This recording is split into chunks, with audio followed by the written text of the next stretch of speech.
Raila Odinga might have just had enough of this government.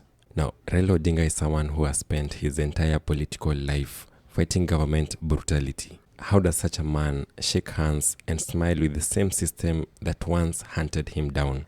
This man has been tear-gassed, arrested, beaten without trial.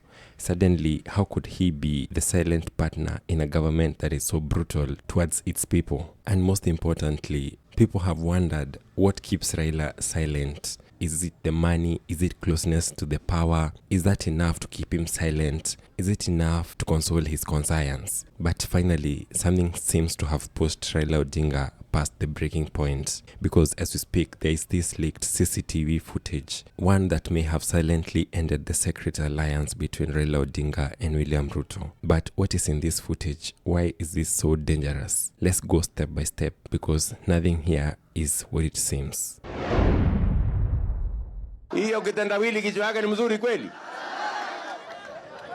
Ndio mimi nataka nimwambie bwana kitendawili, wacha kiburi na wacha madharau. For years, Raila Odinga and William Ruto were enemies.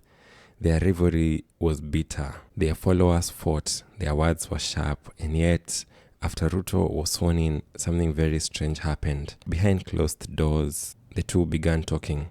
Deals were made, cabinet secretary positions quietly handed to Raila's loyalists. Powerful parastatal jobs handed over. Billions in government tenders started flowing towards certain individuals.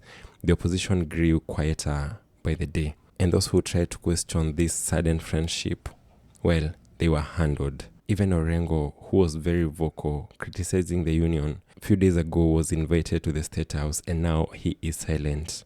The ODM machinery was now fully controlled by a few silent voices, led by Edwin Sifuna. For months, it looked like Raila had finally found peace with the system, a peace that came with great benefits, but at what cost? I am the Senator of Nairobi, and I am standing here in my capacity as the Secretary General of the Orange Democratic Movement. Your Excellency, in the capacity as SG, I have certain constitutional duties, and that is why I'm standing here to execute those duties in accordance with the Constitution of ODM. You see, one of the main things Raila demanded in the secret memorandum of understanding with Ruto was simple: end extrajudicial killings, stop abductions, end the bloodshed. Because Raila himself has lived that nightmare. He knows the pain of being hunted by state machinery. He has buried friends. He has seen supporters shot dead. And for a while, the killings did slow down. But slowly, quietly, the dark hand returned. So I advised them to come to Nairobi on Monday so that we follow up with the station. And if the boy is taken to court, then now we follow it up from court. Then came Alberto Jang, a blogger, a critic, a loud voice online exposing government's failures. One day, police arrested him. Hours later, he was dead. The police statement was, "We rushed him to Mbagathi Hospital. He was alive when we arrived." But then, kanda hii ya CCTV katika hospitali ya Mbagathi inapata gari la polisi likiingia ndani ya hospitali polepole. Saa 7:35 usiku wa manane, tarehe 8 mwezi huu, maafisa watatu wa polisi wakikaa mbele ya gari wakishuka. Wawili wanasimama kando na kuanza kujadiliana na kuondoka kwa mwendo wa aste. Baada ya dakika 10 hivi, mwendo wa saa 7:46 usiku huo, maafisa hao watatu wanaonekana wakitoka ndani ya hospitali na machela ya kumbeba Ojwang. Kwa dakika zingine 10, wanajitayarisha kumwondoa Ojwang ndani ya gari la polisi, wakiitisha usaidizi wa mlinzi wa hospitali. Takriban dakika 24 baada ya kufikishwa, ndipo anaingizwa ndani ya hospitali. No rushing, no emergency. Instead, police officers casually walk into the hospital, carrying a lifeless body, no heartbeat, no movement, dead. This was not a man fighting for his life. This was a dead man delivered like a package. The footage was damning, and suddenly, Raila's silence became deafening. You want me to order these people to open this case? This is a public office. How can I be not allowed to see the director? What kind of consultations? For days, Raila said nothing. The man who once stood on podiums screaming against police brutality was now quiet. Why? Was this the weight of conscience? Was Raila struggling with the reality that while he enjoys the benefits, Kenyans are still dying under government's hand? Or was this silence part of a big political calculation to avoid embarrassing his powerful friend? But then, something unexpected happened. Nataka niseme kama katibu, watu wamekuwa wakiniuliza, mbona Sifuna hazungumzi mambo ya kijana Albert ambaye aliwawa kwenye psei kule Nairobi? Edwin Sifuna, Raila's Secretary General for ODM and one of his most loyal soldiers, finally spoke. And when he spoke, he didn't hold back. Sikuwa nazungumza kwa sababu nilikuwa na hasira sana. Kanisa inatufunza kwamba ungojee hasira ipungue ndio uongee. Viongozi wa kanisa ambao mko hapa, nimengoja hiyo hasira ipungue, imekataa kwenda. Lakini leo lazima nitasema. Mahali tumefika Kenya hii, hakuna haja ya maneno tena.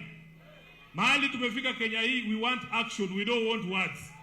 Na nataka niseme, for me, ukiniuliza kama Sifuna, ule mkataba tuliandika na UDA is of no use as I speak today. Haina kazi hiyo mkataba.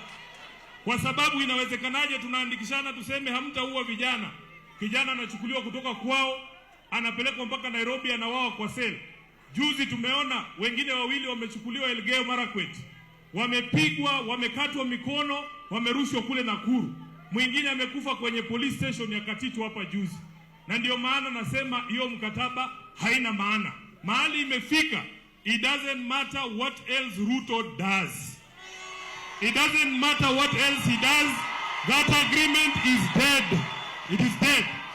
The only way you can breathe life into that agreement ni urudishe uhai wa Albert na vijana wengine ambao wameuawa hapo mbele. Hatutashinda kila siku kuongea. A statement so sharp, so direct that it shocked even ODM supporters. But here's the big question. Was Sifuna speaking Raila's true feelings, or was this carefully planned?